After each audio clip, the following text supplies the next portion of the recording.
ओम शांति। हम ब्राह्मणों के अंदर कई बार ज्ञान से संबंधित प्रश्न उठते हैं, जिनका स्पष्टीकरण हम अपने वरिष्ठ भाइयों और दीदियों से चाहते हैं।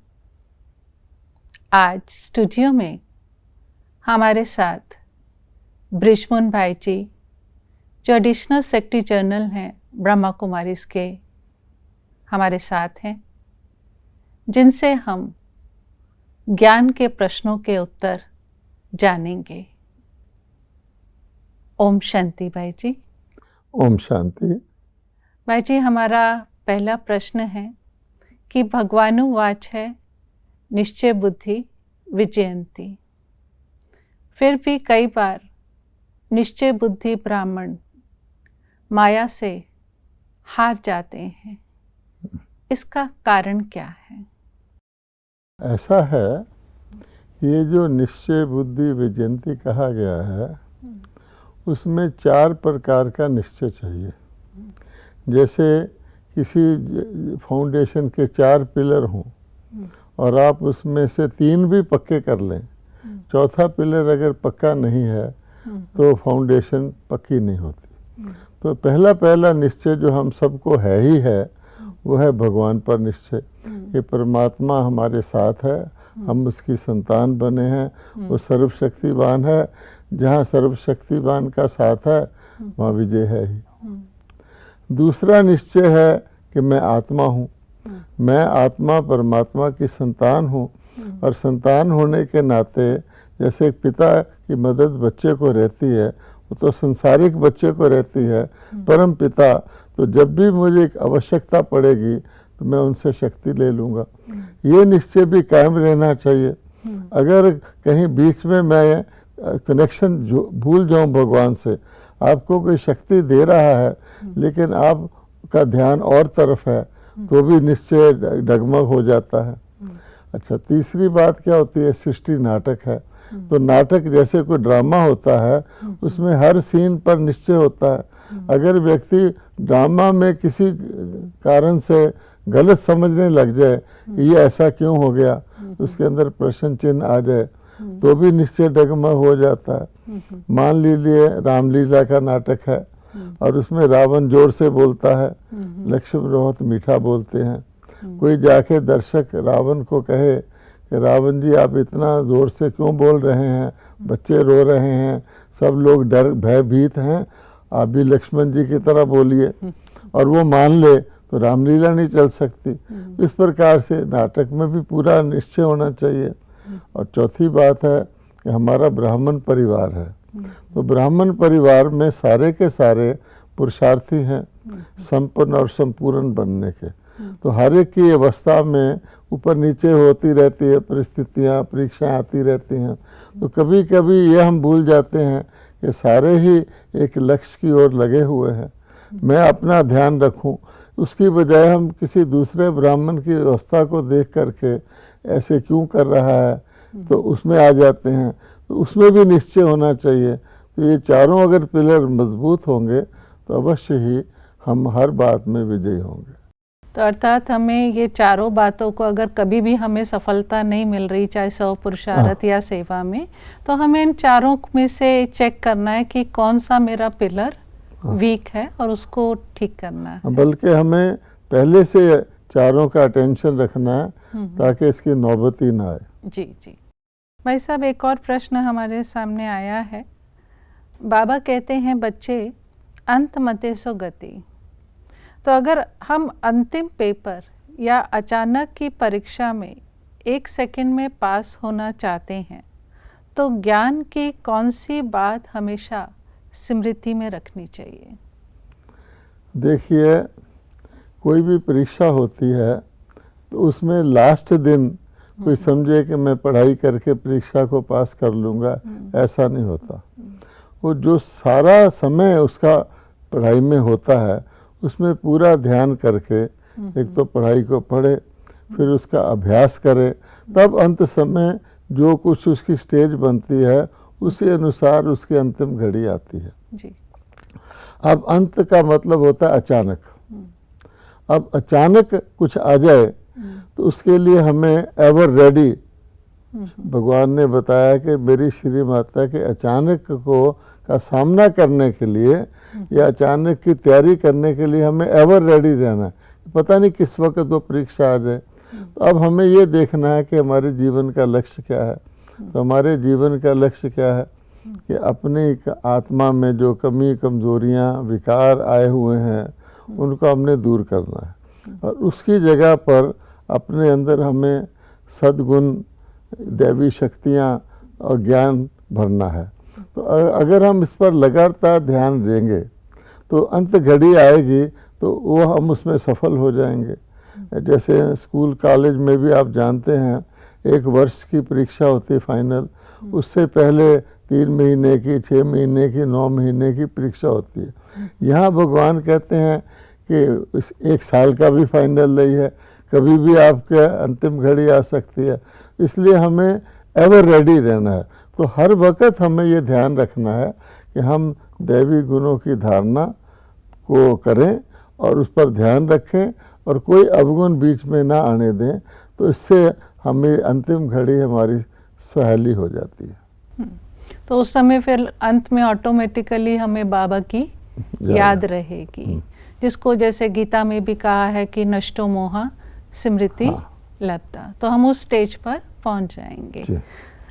भाई जी, हमारे सामने एक और प्रश्न है कि परमात्मा को जादूगर भी कहा जाता है और ब्रह्मा कुमारियों के बारे में भी कहा जाता है कि ये जादू करती हैं, क्योंकि जो भी इनके पास जाता है वह इन्हीं का ही हो जाता है। तो वह जादू कौन सा है? देखिए, दुनिया में जो जादूगर हैं वो तो हाथ की सफाई के जादूगर हैं, लेकिन वास्तव में सच्चा जादूगर अगर कहा जाए तो परमात्मा ही है। सबसे बड़ी बात कि परमात्मा ही, जैसा भगवत गीता में भगवानुवाच है, एक दुनिया जब एकदम तमोगुण प्रधान हो जाती है, सब दुखी हो जाते हैं, सारे प्रयत्न मनुष्यों के फेल हो जाते हैं, धार्मिक लोग भी असफल हो जाते हैं कि तमोगुण को रोकने के लिए, क्योंकि तमोगुण तो बढ़ता ही जाता है। उस समय भगवान अवतरित होकर के कलयुग को सतयुग में बदल देते हैं। एकदम तमोगुणी दुनिया को सतयुगी दुनिया में बदल देते हैं, घोर अंधकार को प्रकाश में बदल देते हैं। लोग भगत प्रेर भी करते हैं, हे परमात्मा हमें अज्ञान अंधकार से ज्ञान प्रकाश की ओर ले चलो। तो इसलिए भगवान को जादूगर कहा जाता है। उनकी विधि ही ऐसी है। अब लोग सोचते हैं कि ये कार्य तो असंभव है, लेकिन उनकी विधि ही ऐसी है कि पतित आत्माओं को पावन बना दे। भगत तो प्रेर ही करते रहे, भगवान पतित पावन बनाओ, इसलिए उनको जादूगर कहा जाता है। अब परमात्मा कहते हैं कि मैं अकेला तो ये कार्य नहीं करता, मैं तो दुनिया के अंदर सतयुग कलयुग में नहीं आता, सुख दुख में नहीं आता, तो मैं ये कार्य अपनी संतानों के द्वारा, जिसको भगवान अडॉप्ट करते हैं, ब्रह्मा कुमार कुमारियां जिनको कहा जाता है, जिनमें ब्रह्मा कुमारियों की मेजॉरिटी होती है, क्योंकि भगवान कहते हैं कि मातृशक्ति जिसको लोगों ने दबाया था उसको मैं एक समय के लिए शिव शक्तियाँ बनाता हूँ, उनके द्वारा करवाते हैं और वही कार्य करवाते हैं। तो मशहूर हो गया था, क्योंकि शुरू में जो है ब्रह्मा कुमारियाँ जब नया 80 साल पहले एक शुरू हुआ था कार्य, उस समय वो हैरान होते थे कि ब्रह्मा कुमारियाँ कुछ ऐसा जादू लगा देती हैं, कोई व्यक्ति उनके पास जाता है तो उस ज्ञान को सबसे ज़्यादा इम्पोर्टेंस देनी शुरू कर देता है और ज्ञान को बहुत सुनने के लिए, जैसे शास्त्रों में लिखा हुआ है कि गोपियाँ शुद्ध बुद्ध भूल जाते थे। इस कारण से उन्होंने ब्रह्मा कुमारियों को भी जादू कह दिया। तो वास्तव में क्या है कि भगवान एक मूल भूल है, जो गीता में भी कहा हुआ है कि मनुष्य अपने आप को शरीर मानते रहे, शरीर मानने के कारण विकार उनमें आ गए, दुखी हो गए। भगवान आकर उनको तुम आत्मा हो समझाते हैं, फिर आत्मा परमात्मा से कैसे कनेक्ट हो वो सिखाते हैं, जिससे एकदम उनका सारा दृष्टिकोण जीवन के लिए बदल जाता है। वो भोगी से योगी बन जाते हैं। उनकी लगन ऐसी लग जाती है, जैसे मीरा के गीत गाते हैं ना, ऐसी लागी लगन। उसको दुनिया वाले लोग अचानक इनमें चेंज कैसे आ गई, नशा करने वाले नशा छोड़ देते हैं, इसलिए उसको जादू कहा गया। असंभव जो है वो संभव हो गया और मनुष्य आत्माओं में एक पॉजिटिव चेंज आया, जिसको लोग जो हैं जादू समझते हैं। भाई जी, एक और प्रश्न हमारे पास पूछा गया है कि हमारे 4 प्रमुख सब्जेक्ट हैं, ज्ञान, योग, धारणा और सेवा। कई ब्राह्मण सेवा के सब्जेक्ट में अधिक प्रवीण हो जाते हैं। जब कभी उन्हें किसी सामूहिक कार्यक्रम में बुलाया जाता है तो वे तभी आते हैं जब उन्हें कोई विशेष भूमिका दी जाती है। इस विषय में आप क्या कहना चाहेंगे? देखिए, ऐसा है कि ये ईश्वरीय ज्ञान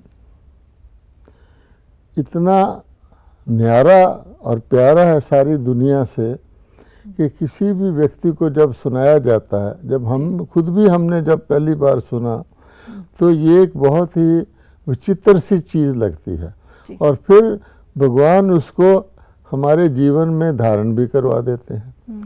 तो जब हमें वो धारणा में इतना ज़मीन आसमान का फ़र्क नज़र आता है, हम प्रवीण हो जाते हैं उस फ़र्क को दूसरों को भी बताने में, और दूसरे भी समझते हैं कि भाई इनसे सुनो, इनमें कैसे इतना चेंज आ गया। इसलिए सारे जो बीकेज हैं, बाबा ने तो कहा हुआ है कि तुम्हारे चारों सब्जेक्ट इक्वली इम्पॉर्टेंट है, क्योंकि ज्ञान का कनेक्शन योग से है। ज्ञान नहीं होगा तो योग पूरा नहीं लगेगा। योग का कनेक्शन धारणा से है, जब लगेगा तो जीवन में धारणा आएगी, और धारणा के बाद ही जो आपने धारण किया वो दूसरों को दे सकते हैं, उसको सेवा कर सकते हैं। लेकिन ब्राह्मण को सबसे ज़्यादा खुशी सेवा करने में होती है। जब वो दूसरे को थोड़ा सा भी ज्ञान बताता है वो व्यक्ति प्रसन्न हो जाता है। तो ये टेंडेंसी हो जाती है कि सेवा के सब्जेक्ट में ज़्यादा इंटरेस्ट लेने लगते हैं। फिर क्या होता है कि ये भूल जाते हैं कि जो कुछ मैं सुना रहा हूँ ये प्रभु देन है, क्योंकि मेरी अपनी बात नहीं है, भगवान ने जो मुझे सिखाया वो मैं सुना रहा हूँ, तो लोग उससे हर्षित और प्रसन्न हो रहे हैं, उसको लेना चाहते हैं। तो एक छुपा हुआ गुप्त तरीके का, जिसको हम कहते हैं ना, अभिमान आ जाता है कि मैंने इस व्यक्ति को ऐसे किया, वो इतना खुश हो गया, बहुत प्रसन्न हो गया। तो जब ये मैं कॉन्शियसनेस आ जाती है तो सेवा का अर्थ लिमिटेड हो जाता है कि अगर मैं भाषण करूँगा, अगर मैं किसी को ज्ञान सुनाऊंगा, वही सेवा है। तो भगवान कहते हैं सेवा के साथ साथ निमित्त मात्र, कि मैं निमित्त हूँ दूसरे को मैसेज देने का, मैं निर्माण हूँ, मैं निरहंकारी हूँ, ये अति आवश्यक है। तो नतीजा क्या होता है, ऐसे लोग अगर उनको स्टेज पर पार्ट ना दिया जाए तो समझते हैं मेरा फंक्शन में जाना फालतू है। और फिर कई तो ऐसे होते हैं कि सबको तो पार्ट नहीं मिल सकता, वो अपने अपने साधन बनाकर मेन स्ट्रीम से हटकर अपने अपने तरीके से सेवा शुरू कर देते हैं, अपने अपने कोर्स कराना शुरू कर देते हैं, टेलीविज़न आदि में आना शुरू कर देते हैं। तो ये कोई सेवा नहीं है, इसमें छुपा हुआ अहंकार है। भगवान के दिए हुए जैसे प्रसाद को अपना कह के वो लगाते हैं, तो उसमें उनकी अवस्था अच्छी नहीं होती। सेवा भगवान ने कहा है तुम किसी भी संगठन में शामिल हो जाओ, वहाँ बैठ कर के शुभ कामनाएं, शुभ भावनाएं दो और मनसा सेवा करो, ये बहुत बड़ी सेवा है। सेवा वो ही नहीं करता जो बोलता है, बल्कि सारा संगठन सेवा करता है। कोई नया व्यक्ति आता है, वो देखता है जो साथ बैठे होते हैं, योग में बैठे होते हैं, उनकी स्थिति देखकर उसके मन में इच्छा होती है कि मैं भी ऐसा बनूं। इसलिए बाबा मुरली में कई बार यथार्थ सेवा का बोलते हैं कि यथार्थ सेवा क्या है। वैसा एक योग से संबंधित प्रश्न है कि परमात्मा निराकार है और निराकार को याद करने से ही पाप भस्म होते हैं। बहुत से ब्राह्मणों का ये प्रश्न रहता है कि निराकार को याद करना मुश्किल लगता है, निराकार की याद सहज कैसे करें, और कर्म योगी होते हुए निराकार को कैसे याद करें? देखिए, ऐसा है कि बहुत जन्मों से हम सब भक्ति करते आए हैं। जब हमें ज्ञान तो अब मिला है ना ईश्वर, उससे पहले हम भक्ति करते आए हैं। तो भक्ति में हमें कोई आत्मा का ज्ञान यथार्थ तो था नहीं, ये पता था हमारे अंदर कोई आत्मा है, लेकिन हम अपने आप को देहधारी शरीर मानकर एक जीव आत्मा समझकर भक्ति करते हैं। अब क्योंकि हम शरीरधारी हैं तो हम भगवान को भी शरीरधारी रूप में याद करना सहज मानते हैं। इसलिए आप देखेंगे कि हमारे सारे भक्ति मार्ग में हमने भगवान को शरीरधारी रूप में बनाया। जैसे देवी देवता हैं, अब देवी देवता शरीरधारी हैं, हम उनके अंदर ईश्वरीय गुण हैं, दैवी गुण हैं जो भगवान ने उनमें दिए थे। परंतु देवी देवता तो भगवान नहीं है, परमात्मा तो एक है। और भगवान भगवती हैं तो हमारे सारे ही श्री राम श्री सीता, श्री राधे, श्री कृष्ण, लक्ष्मी नारायण, शंकर, गौरी शंकर आदि हैं। अब देहधारी को याद कर रहा है तो उसमें भावना का फल तो मिल जाता है कि इनडायरेक्टली तो भगवान को याद कर रहा है।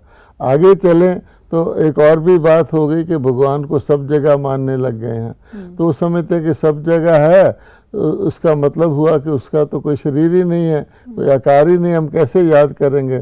फिर सब जगह है तो कहते हैं सारे ही रूप भगवान के हो गए, इस तरह हो गया। अब आप एग्जाम्पल लें अगर, तो आप देखेंगे कि भगत हनुमान जी की पूजा करते हैं जी। हनुमान जी राम जी की पूजा करते हैं, राम जी शिव जी की पूजा करते हैं। अब हर एक अपने ऊपर वाले को भगवान मान के पूजा कर रहा है। हनुमान के भी भगत हैं, राम के भी भगत हैं, शिव के भी। तो असली भगवान फिर कौन हुआ? इसलिए भगवान कहते हैं कि इसका तरीका भगवान बताते हैं कि कर्म योगी तो रहना ही है। कर्म योगी का ये मतलब है ऐसे नहीं है कि हम सब कुछ छोड़ करके परमात्मा को याद करने लग जाए, नहीं। असली याद वो होती है जो हम हर काम करते हुए भी रखें। जैसे माताओं को बच्चे की याद रहती है, तो भगवान इसका विधि बताते हैं, जैसा देश वैसा वेश। तो पहली बात तो ये है कि हम अपने आप को आत्मा माने। हम आत्मा आखिर परम धाम या परलोक से धरती पर आए हैं। हम मरने के बाद भी कह देते हैं परलोक से धारा। भगवान को भी पार ब्रह्म परमेश्वर कहते हैं। तो जब हम अपने को आत्मा मानेंगे तो हमारा लोक कौन सा हो गया? परलोक या निराकार लोक या आत्माओं का लोक। तो उस आप आत्मा मानेंगे तो आत्मा का लोक याद आएगा। तो आत्माओं के लोक में ही परमात्मा रहते हैं, पार ब्रह्म परमेश्वर है। उस जैसा देश वैसा वेश। तो हम अपने जब भगवान को याद करते हैं, मन में रखें, सब काम करते रहते हैं। जैसे कोई व्यक्ति को अपना ऑफिस याद रहता है, मेरा ऑफिस वहाँ है, मेरा घर वहाँ है, तो आत्मा का घर वहाँ है और उस घर के अंदर परम पिता परमात्मा है।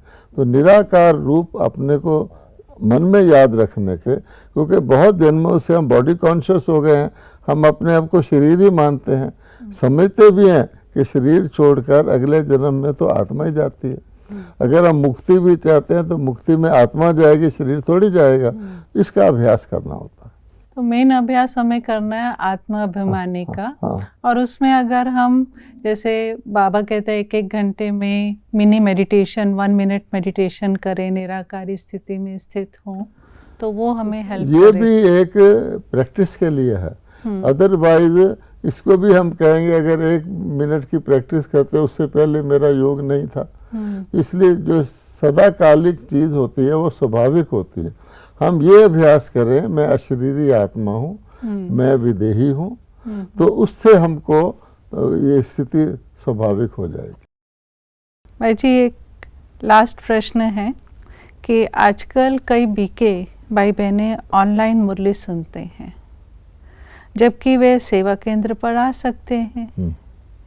इस स्थिति में आप उन्हें क्या सलाह देना चाहेंगे? देखिए, ऐसा है कि ऑनलाइन मुरली सुनने का एक साधन विज्ञान का मिला है और ये अच्छी बात है। जैसे मान लीजिए बाबा साकार तन में आकर के, पहले तो बाबा ब्रह्मा के साकार तन में ही थे, जब अव्यक्त हो गए तो किसी तन में आकर के माउंट आबू में फिक्स था, वहाँ मुरली चलाते थे। अब कुछ बच्चे तो वहाँ आ जाते थे, लेकिन देश विदेश में जहाँ हज़ारों सेंटर हैं, हज़ारों गीता पाठशालाएँ हैं, सारे तो नहीं आ सकते थे। इसलिए बाबा कहते थे विज्ञान भी आपकी मदद करता है। वो कहीं बैठे हों, यहाँ पर शाम के वक्त मुरली चल रही है भगवान की, वहाँ अपना अपना टाइम हो तो भी वो ऑनलाइन सुनते थे। तो ये माध्यम उनके लिए बनाया गया था। फिर भी ऐसे किसी को भी नहीं कहा गया था कि तुम माउंट आबू नहीं आओगे। दूर दूर बैठे हुओं को भी कम से कम एक वर्ष में, एक सीज़न में माउंट आबू आने का चांस मिलता था, ताकि जो यहाँ वो अनुभव करते हैं उसको वहाँ पर कैरी करें। अब क्या हो गया है, जो सीधी मुरली सुनना होता है, अब देखिए कि कॉरेस्पॉन्डेंस कोर्स से भी लोग डिग्री प्राप्त कर लेते हैं। क्या आप डॉक्टर की डिग्री, जो मेडिकल डॉक्टर हैं, कॉरेस्पॉन्डेंस कोर्स से प्राप्त कर लेंगे तो आप ठीक ऑपरेशन कर सकेंगे? आप नहीं कर सकेंगे। इसी प्रकार से कोई ऑनलाइन कार चलाना सीख ले तो क्या वो सचमुच कार चला सकेगा? ऑनलाइन कोई कुकिंग सीख ले और उसको ये भी ना पता हो, एक कहानी सुनाते हैं, एक बहन ने ऑनलाइन सीख लिया कि मुझे सब्जी बनाना है, तो अब करने लगी तो उसने कहा ये तो बताया नहीं था कि आलू को साबुन से धोना है या वैसे धोना है। इस प्रकार से incomplete little knowledge is dangerous thing. इसलिए भगवान कहता है कि ये ज्ञान आपस में संस्कार मिलन का है। डायरेक्ट भगवान खुद डायरेक्ट आके ज्ञान सुनाते हैं। ऑनलाइन सुनाना होता तो परम धाम से सुना देते। इसलिए ये बहुत बड़ी गलत फहमी है। अगर कोई मजबूरन नहीं आ सकता, उसके लिए तो ऑनलाइन की परमिशन है, कोई मिलिट्री में है, कहीं और है। लेकिन जो आ सकता है वो अगर ऑनलाइन सुनता है तो बहुत बड़ा नुकसान होता है। लोग तो तरसते हैं कि हमारे पास कोई सेंटर हो। ब्रह्मा कुमारीज के इतने सारे सेंटर इसीलिए खोले गए हैं कि उनको सुविधा मिले। इसलिए इस बात का हमें ध्यान रखना है कि ये एक गलत तरीका है। जो रास होती है, मान लो संस्कारों की राशि मिलाते हैं, कोई डांस करते हैं तो ऑनलाइन थोड़ी कर सकते हैं। तो यहाँ आपस में मिल कर के एक दूसरे से संस्कार मिलन होता है, एक दूसरे से प्रेरणा मिलती है। टीचर जो है मुरली बाबा की सुनाता है, उसमें प्रश्न उत्तर हो सकते हैं। ऑनलाइन आप जैसे अब हम स्पष्टीकरण कर रहे हैं 2, 4, 10 क्वेश्चंस का, तो वहाँ तो रोज़ ही मुरली में स्पष्टीकरण चाहिए। तो ऑनलाइन में आप कोई क्वेश्चन थोड़ी पूछ सकते हैं, ना अपनी अवस्था बता सकते हैं। तो ये जो आ सकते हैं, अगर वो नहीं आते तो बहुत बड़ा अपना नुकसान कर रहे हैं। और वाइब्रेशंस की भी बात होती है कि वाइब्रेशन, और उसमें देखा जाए तो भगवान के ज्ञान की नाकदरी करना है अगर हम सेंटर के पास रहते हुए भी ना आए तो। जैसे साकार में भी बाबा कहता था सम्मुख मुरली सुनना नंबर 1, खुद पढ़ना जो है बाबा उसको नंबर 3 कहता था। तो ऑनलाइन तो उससे भी नीचे चला गया। उनको खुद भी महसूस होता होगा।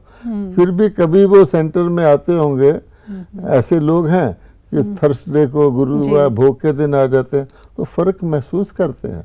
लेकिन ये नहीं सोचते हम कितना अपना नुकसान कर रहे हैं।